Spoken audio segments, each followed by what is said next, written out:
দেখো my dear students, UGC net যেহেতু set examination, তাই ইউজিসি নেট পরীক্ষার যে সমস্ত প্রিভিয়াস ইয়ার রয়েছে সেই সমস্ত প্রিভিয়াস ইয়ার কিন্তু তোমাদের কাছে ইন ডিটেলসে আলোচনা করে দিচ্ছি। এখানে একদম প্রথম থেকে শুরু করে একদম লাস্ট যে এক্সামিনেশন হয়েছে সেই এক্সামিনেশনের পেপার কিন্তু থাকবে, এবং প্লে লিস্টে গেলে তোমরা ইন ডিটেলস ইনফরমেশান কিন্তু তোমরা জানতে পারবে। চলো শুরু করা যাক। আজকে যে পেপারটি শুরু করব সেটা হচ্ছে পেপার 1 ডিসেম্বর 2004-এ যে পেপারটি সংগঠিত হয়েছিল 2004 সালে। ইন ডিটেলসে এটার সম্পর্কে কিন্তু আলোচনা করব। চলো দেখে নিয়ে যাক কী কী কোশ্চেন এসেছিল 2004 সালে। বলছে দেখো, December 2004 question, discussion method can be used when. Discussion method অর্থাৎ কোনো একটা ডিসকাশন মেথড বা ডিসকাশন করে যে প্রক্রিয়া সম্পাদিত হয়ে থাকে তখন কি হয়ে থাকে, তখন হয়ে থাকে দ্য টপিক ইজ ডিফিকাল্ট। যদি ডিসকাশন মেথড তখনই আসে যখন কোনো একটা টপিক, যে জিনিসটার উপর তুমি পড়তে চাইছো বা যে জিনিসটার উপর তুমি আলোচনা করতে চাইছো সেই টপিকটা যখন কঠিন হয়ে থাকে তখনই কিন্তু এই ডিসকাশন মেথড আসে। তাই সঠিক উত্তর হচ্ছে topic is difficult. Option number C হচ্ছে এখানে রাইট অ্যান্সার। কি বলছে দেখো, there are different types of teaching methods in which can be categorized into 3 broad types. কী কী ক্যাটাগরাইজড করে আমরা কী কী পেতে পারি? এক হচ্ছে দেখো, these are teacher centered method, learner centered method, content focused method, interactive and participative method. Instructional method can be classified into the lecture method, the discussion method, the programmed instruction method, and the study assignment method, tutorial method, seminar method, demonstrational method, তারপরে হচ্ছে the বাজ group, role place. তো বিভিন্ন যে topic এবং ব্রেইনস্টর্মিংয়ের কথা আমরা কিন্তু বিভিন্ন সময় বিভিন্ন ক্ষেত্রে কিন্তু দেখতে পাই। এবারে দেখো কি বলছে, method uses and advantages. Method the discussion method uses, advantages, disadvantage. যে ধরনের ডিসকাশন মেথডে কি হয়, to develop imaginative solution to problem, অর্থাৎ কোনো ধরনের একটা কাল্পনিক যে সমস্ত যে জায়গাগুলো হতে পারে কোনো একটা ডিসকাশনের মাধ্যমে সেইগুলো, এবং এর ফলে কি হয়, স্টুডেন্টদের আগ্রহ বৃদ্ধি পায় এবং increase students acceptance and commitments, অর্থাৎ স্টুডেন্টদের যে সমস্ত অ্যাকসেপ্টেন্স এবং কমিটমেন্ট থাকে সেগুলো হয়। এবার কি হচ্ছে, কখনো কখনো দেখা যায় এর জন্য যে সমস্ত হাইলি স্কিল্ড ইনস্ট্রাক্টরের প্রয়োজন হয় সেটা কিন্তু পাওয়া যায় না, এবং রিকোয়ার্স প্রিপারেশান বাই স্টুডেন্টস। তো সেক্ষেত্রেও কিন্তু সমস্যা লক্ষ্য করা যায়। তো সেইটা একটা কিন্তু বিশেষ বড় দিক, যে ডিসঅ্যাডভান্টেজ বলতে পারো, এবং সেই ডিসঅ্যাডভান্টেজের উপর ভিত্তি করেই কিন্তু এই ধরনের প্রবলেমগুলো ফেস করতে হয়। ওকে, তো চলো দেখা যাক নেক্সট কোশ্চেন কী বলছে। 2 নম্বর প্রশ্ন দেখো, which of the following is a teaching aid. অর্থাৎ এর মধ্যে কোন জিনিসটা টিচিং এইডের মধ্যে পড়ে। কি বলছে, সঠিক উত্তর হচ্ছে অল অফ দ্য অ্যাবভ। অর্থাৎ TLM যাকে আমরা বলে থাকি, টিচিং লার্নিং ম্যাটেরিয়ালস। সেই টিচিং লার্নিং ম্যাটেরিয়ালসের মধ্যে কী কী পড়ে থাকে হচ্ছে working model of wind mill, tape রেকর্ডারও পড়ে, ফিল্ম প্রজেক্টরও পড়তে পারে। তো সঠিক উত্তর হচ্ছে option number D, all of the above. তো যে কোনো কিছু বিষয়, অর্থাৎ স্টুডেন্টদের বোঝানোর জন্য যদি আমরা যে কোনো বিষয় বা যে কোনো জিনিসগুলোকে দেখি, তাহলে এর মধ্যে কিন্তু TLM বা টিচিং লার্নিং মেথড কিন্তু বিশেষভাবে গুরুত্বপূর্ণ। এবং এই টিচিং লার্নিং মেথড, এটা ব্ল্যাকবোর্ড হতে পারে, অডিও ভিজুয়াল কোনো ইকুইপমেন্টস হতে পারে, এবং such as DVD players, video projectors, এই ধরনের যে সমস্ত টুলগুলো থাকে সেগুলো কিন্তু হতে পারে। তো এটা একটা বিশেষ গুরুত্বপূর্ণ দিক কিন্তু টিচিং লার্নিং মেথডসের ক্ষেত্রে। ওকে, চলো নেক্সট প্রশ্ন কী বলছে। এই ডিটেলসগুলো আমি বলে দিচ্ছি, তাও টিচিং লার্নিং মেথডসের ক্ষেত্রে সেটা হচ্ছে, দেখো কি বলছে, the curriculum used in teaching can be classified into following ways. Traditional ways: blackboard, chalkboard, books, periodical tables. Visual aids: objects, picture, map, figure, charts, model, bulletin board. Globe, paragraph, typographics such as diagrams, cutout, cartoons. Audio মধ্যে radio, tape recorder, imagine, teaching machine, visual, projector, তারপর হচ্ছে এপিডায়াস্কোপ, strip, অর্থাৎ যে ধরনের TLM, এগুলো হচ্ছে আমরা বলে থাকি টিএলএম, অর্থাৎ টিচিং লার্নিং ম্যাটেরিয়াল। এবং এই টিএলএমের মাধ্যমে কিন্তু ছাত্রছাত্রীদেরকে সুস্পষ্টভাবে কিন্তু বোঝানো হয়ে থাকে। তারপরে দেখো কি বলছে, দ্য এইম অফ টিচিং, অর্থাৎ শিক্ষার যে লক্ষ্যটা কী হতে পারে, to develop only reasoning, to develop only thinking. Okay, আচ্ছা, অবশ্যই কোনো একটা বিষয় রিজনিং এবং থিঙ্কিং অর্থাৎ ভাবনার যে প্রচেষ্টা, সেই প্রচেষ্টার উপর বেস করে কিন্তু তৈরি হয়। তো এই অপশান সি হচ্ছে এর সঠিক উত্তর। নেক্সট চলো কি বলছে, the quality of teaching is reflected. Quality of teaching কীভাবে রিফ্লেক্ট করা হয়ে থাকে, দেখো একটা শিক্ষক যখন কোনো কিছু ছাত্রছাত্রীদের পড়াচ্ছে, সেক্ষেত্রে কিন্তু কোয়ালিটিটা সব ছাত্রছাত্রীদের বা সব টিচারদের থাকে না। কেউ আছে একদম কি হয়, টিচাররা অনেক ক্ষেত্রে হয়তো ফাঁকি মারতে পারে বা মানে অত দায়িত্ব নেয় না। এটা নির্ভর করে হচ্ছে কিসের উপর, by quality of question asked by students. দেখো কী ধরনের ছাত্রছাত্রীরা প্রশ্ন করছে, দেখো কি বলছে, the quality of students the quality of teaching asked by student, অর্থাৎ যে সমস্ত ছাত্রছাত্রীরা যে টাইপের প্রশ্ন করছে তার উপর নির্ভর করে স্টুডেন্টদের যে সেই টাইপ অফ রিফ্লেকশন, সেই রিফ্লেকশনটা কিন্তু নির্ভর করে। কখনো কখনো বলতে পারো যে ছাত্রছাত্রীদের এই ধরনের আচার আচরণ বিষম্যদায়ক, অনেক কিছু এই সমস্ত প্রশ্ন আসে। কিন্তু একটা ছাত্র যখন যে লেভেলের কোশ্চেন করবে, সেই লেভেলের কোশ্চেনটাকে যদি সঠিকভাবে টিচাররা যদি তার সঠিক অ্যান্সার দিতে পারে, তাহলে সেটা একটা বিশেষ বলতে পারো গ্রহণযোগ্য। তো সেই জন্য এইটাও একটা কিন্তু বিশেষ গুরুত্বপূর্ণ দিক। তারপরে দেখো কি বলছে নেক্সট প্রশ্ন, the present annual examination system কি করে, promotes role learning, does not promote good habit study, does not encourage students to be regular in class। তো সঠিক উত্তর হচ্ছে অল অফ দ্য অ্যাবভ, অর্থাৎ অপশান নাম্বার ডি হচ্ছে এর রাইট অ্যান্সার। ওকে, তারপরে দেখো কি বলছে, a college wants to give training in use of statistical package। কি স্ট্যাটিস্টিক্যাল প্যাকেজের মধ্যে, স্ট্যাটিস্টিক্যাল প্যাকেজের মধ্যে সেটা নির্ভর করে social science SPSS researcher for this college should be organize. কী করতে পারে, দেখো একটা সোশ্যাল সায়েন্স অর্গানাইজেশন বা সোশ্যাল সায়েন্স রিসার্চের জন্য একটা বিশেষ গুরুত্বপূর্ণ হয়ে থাকে ওয়ার্কশপ করা। আমাদের সময় আমরা দেখতাম যারা সোশ্যাল সায়েন্সের ক্যান্ডিডেট ছিল বা স্টুডেন্ট ছিল, তারা কিন্তু এই ওয়ার্কশপটাকে ভীষণভাবে গুরুত্ব দিত।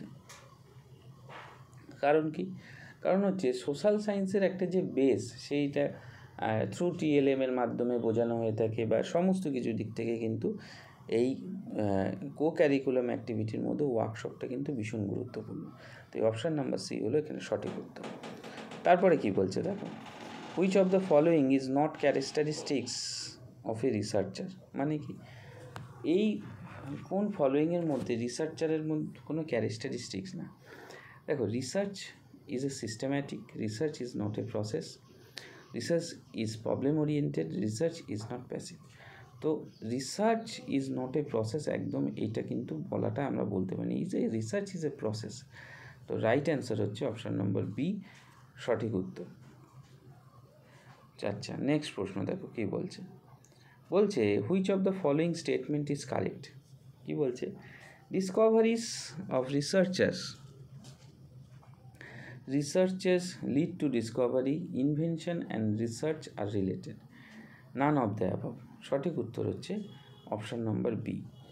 কেন অপশান নাম্বার বি, তার কারণ হচ্ছে যে কোনো ফিল্ডে যখনই তুমি কোনো ধরনের অ্যাক্টিভিটি করতে চাইছো বা বলতে পারো কোনো ধরনের অ্যাক্টিভলি কোনো কিছু জিনিস নিয়ে পার্টিসিপেট করতে চাইছো, সেক্ষেত্রে কিন্তু রিসার্চ লিডস টু ডিসকভারি, অর্থাৎ জানা থেকে অজানা এই যে বিষয়টা এসে যায়, এবং এই বিষয়টার জন্যই কিন্তু আজকের ডেটে বহুভাবে আমরা কিন্তু বিশেষভাবে গুরুত্বপূর্ণ হয়ে দাঁড়াই, যে সামগ্রিকভাবে রিসার্চ ওরিয়েন্টেড যে সমস্ত ম্যাথোডোলজিগুলো রয়েছে তার বহিঃপ্রকাশ, এবং সের জন্য কিন্তু রিসার্চ লিডস টু ডিসকভারি, এটা কিন্তু বিশেষভাবে প্রয়োজনীয়। তারপরে প্রশ্ন দেখো কী বলছে, which of the following statement is correct. কী বলছে, in research objective can be word in question form. In research, objectives can be ordered in statement form. Objectives are to be stated in chapter 1 of the thesis. তো সঠিক উত্তর হচ্ছে option number C. তো option number C হচ্ছে এর সঠিক answer. দেখো কি বলছে, একটা ম্যাচিং দিয়েছে লিস্ট এ এবং লিস্ট বি। হিস্টোরিক্যাল ম্যাথডের মধ্যে কি পড়ছে, আচ্ছা এখানে দিয়েছে 4টে হিস্টোরিক্যাল মেথড, এখানে দিচ্ছে 5টা। তো অবশ্যই আমাদের এটা 5টি invention. Survey method, philosophical method আর এক্সপেরিমেন্টাল মেথড। দেখো এক্সপেরিমেন্ট করে আমরা কি বুঝতে পারি, এক্সপেরিমেন্ট করে আমরা বুঝতে পারি যে কোনো কিছুর যে সঠিক যে পর্যায়ক্রম, সেই পর্যায়ক্রমের মধ্যে দেখো কি বলছে, অপশান নাম্বার বি অর্থাৎ 1, 2, 4, 5। কীরকমভাবে আমি তোমাদের ইজি দেখিয়ে দিচ্ছি। রিসার্চ ওরিয়েন্টেড মেথড হচ্ছে যেরকম আমি বললাম 5টি। তারপর হচ্ছে সার্ভে মেথড হচ্ছে ভিশন। ফিলোসফিক্যাল মেথড হচ্ছে এক্সেপশনাল, যে এটা দার্শনিক ভিত্তিক অর্থাৎ অপশান নাম্বার 4। এবং এক্সপেরিমেন্টাল মেথড হচ্ছে ফিউচার অ্যাকশন, কোনো কিছু ভবিতব্য, কোনো কিছু বিষয়গুলোকে জানা, সামগ্রিকভাবে সেই জিনিসটার উপর বোঝা, এই জিনিসগুলো যখন পারস্পরিকভাবে চলে আসে তো সেটার উপরে অ্যাকশন মেথড কিন্তু কার্যকরী হয়ে থাকে। আচ্ছা, এই জিনিসটা আমি আলোচনা করছি না, কারণ এটা একটা দেখো তোমাদের সেট পরীক্ষাতেও বা নেট পরীক্ষা যাই হোক না কেন, তোমরা কিন্তু একটা আনসিন পাবে। তো আনসিনটা তোমাদেরকে পড়তে হবে এবং পড়ে ইন ডিটেলস তোমাদের কিন্তু সেইটা নিয়ে আলোচনা করতে হবে। তো সেই জন্য আনসিনটা পুরোপুরিভাবে পড়ে তোমরা সেই জায়গাটার উপর পুরোপুরিভাবে সেই জায়গাটাকে তোমরা দেখে নেবে এবং দেখে নিয়ে ইন ডিটেলসে কিন্তু এটাকে প্র্যাকটিস করবে। তো এই জিনিসটা একটা আনসিন তোমাদের যে কোনো এক্সামিনেশনে থাকে, তো সেই জন্য এই আনসিনটাকে তোমরা প্লিজ ফলো আপ করো। এবার কি বলছে দেখো, আচ্ছা এখানে রয়েছে তোমাদের ম্যাচ দিয়েছে। ম্যাচিংটা কীরকম দিয়েছে দেখো, ম্যাচিংটা দিয়েছে ঝুম্পা লাহিড়ী কী করে, মানে ঝুম্পা লাহিড়ী কি একজন জার্নালিস্ট, না নোভেল রাইটিং, ফিল্ম অ্যাক্ট্রেস, নাকি ফিল্ম ডিরেক্টর। তার মানে তোমরা বুঝতেই পারছো ঝুম্পা লাহিড়ী অ্যাকচুয়ালি যে কী সেই জিনিসটা সম্পর্কে জানতে চেয়েছে। তো ঝুম্পা লাহিড়ী হচ্ছে একজন নোবেল রাইটার, খাতায় পারলে লিখে রাখো, ঝুম্পা লাহিড়ীকে একজন নোবেল রাইটার। তারপরে কে বলেছে আচ্ছা আমরা মিলিনি, অপর্ণা সেন মানে হচ্ছে, অপর্ণা সেন হচ্ছে কে, অপর্ণা সেন হচ্ছে একজন ফিল্ম অ্যাক্ট্রেস। আমরা সকলেই জানি অপর্ণা সেন হচ্ছে একজন ফিল্ম অ্যাক্ট্রেস। আচ্ছা এখানে অ্যান্সার কি দিয়েছে দেখো, আচ্ছা এটা হতে পারে অন্য অপর্ণা সেন, B2B এ, আচ্ছা বি অপশান নাম্বার হচ্ছে বি, A2B1C4D3। আচ্ছা এ হচ্ছে 2 বলতে কাকে বোঝাচ্ছে, ঝুম্পা লাহিড়ী হচ্ছে একজন নোবেল রাইটিং, অপর্ণা সেন হচ্ছে আচ্ছা বারখাত আক্তার একজন জার্নালিস্ট, ঠিক আছে। আচ্ছা তারপরে এই দুটো মিলল, তারপরে হচ্ছে অপর্ণা সেনকে ফিল্ম ডিরেক্টর এবং স্মিতা প্যাটেলকে হচ্ছে ফিল্ম অ্যাক্ট্রেস হিসেবে চিহ্নিত করেছে। ওকে, চলো নেক্সট প্রশ্ন কি বলছে, which of the following pair is not correctly matched বলতে কী ধরনের পেয়ারকে ম্যাচ করা হয়নি। আচ্ছা, সঠিক উত্তর হচ্ছে বীর সিংভি ইন্ডিয়া টুডে। বাকিগুলো ঠিক আছে, কিন্তু একে কারেক্টলিভাবে ম্যাচ করা হয়নি। The oldest soap opera telecasted in India, অর্থাৎ oldest soap opera telecasted in India এর সঠিক উত্তর হচ্ছে হামলগ হচ্ছে রাইট অ্যান্সার। ওকে, চলো নেক্সট প্রশ্ন, which satellite channel uses the oddly knowing is everything, সঠিক উত্তর হচ্ছে বিবিসি ওয়ার্ল্ড। কোন satellite uses oddly knowing is everything, জানা হচ্ছে সব। কারণ বিবিসি এমন একটি চ্যানেল, যে চ্যানেলের মাধ্যমে যে কোনো বিষয় তারা তুলে ধরে, সেটা ব্রডকাস্টিং হয় এবং প্রচুর এই বিবিসি নিউজে যে সমস্ত জিনিসগুলো টেলিকাস্ট হয় সেখানে প্রচুর কিছু কিন্তু জানা যায়। তো ওই জন্য বিবিসি কিন্তু ভীষণভাবে গুরুত্বপূর্ণ। তারপরে দেখো, which is the first made in India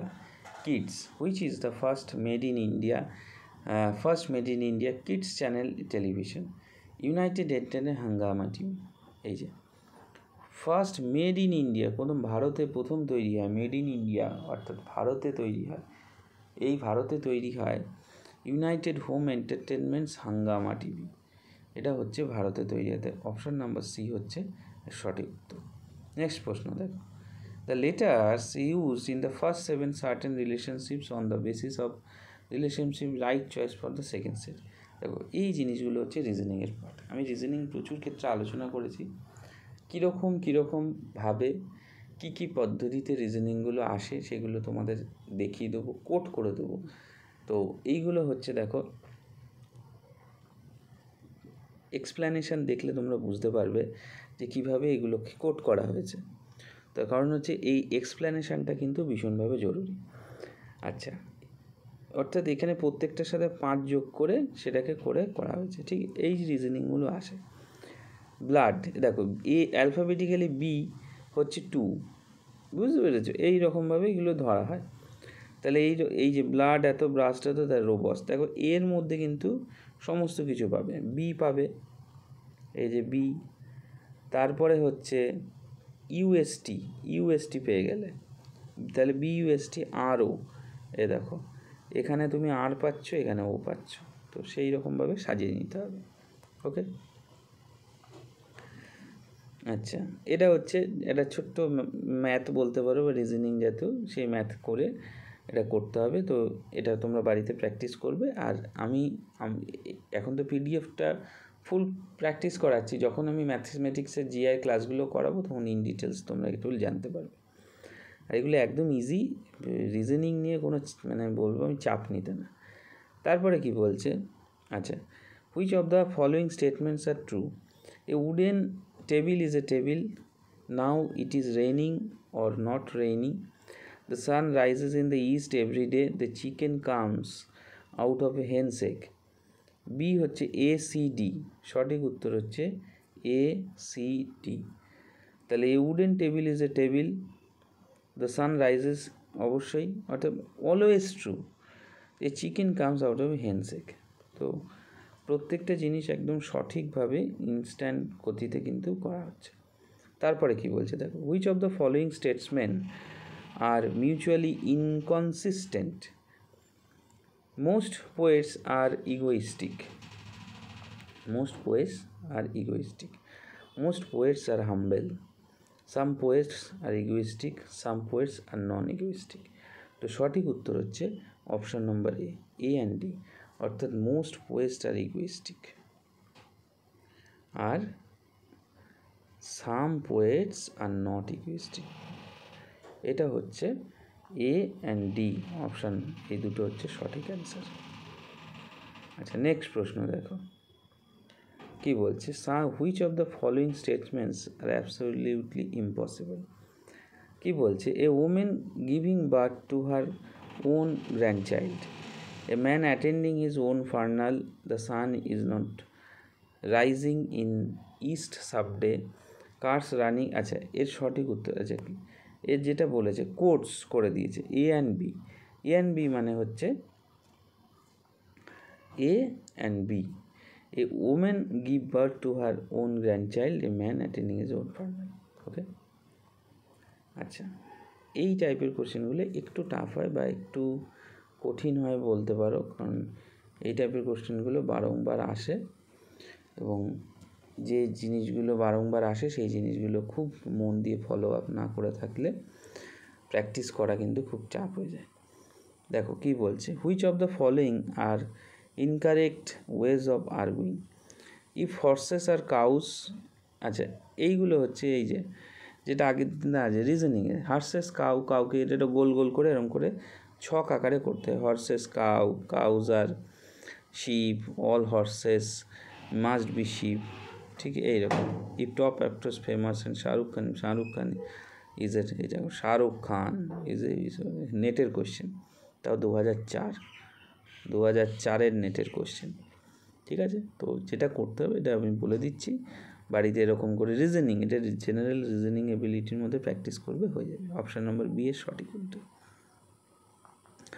তারপরে দেখো কি বলছে, which of the following statements by same something, I am clever by side by Raju. তো এইগুলো হচ্ছে তোমার প্র্যাকটিস করতে হবে।